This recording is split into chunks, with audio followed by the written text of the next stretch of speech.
এই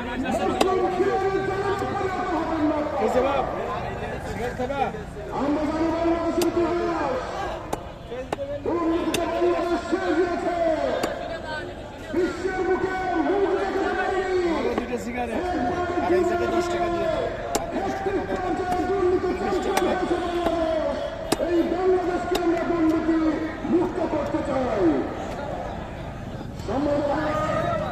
আমরা বিভিন্ন মহল থেকে উস্কানির বক্তব্য শুনতে পাই, হুমকি ধমকির কথা শুনতে পাই।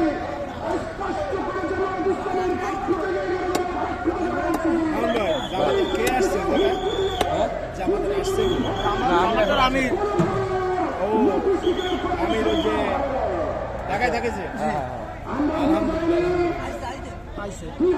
আসছে কো না এই তো যাবে না গেছে গাড়ি ভর গেছে না না গাড়ি ভর যায় না এখন 6টার সময় আসবে 10 টাকা দিয়ে দাও 10 টাকা এটা দেওয়ার আগে আমরা 10 টাকা রাখছিলাম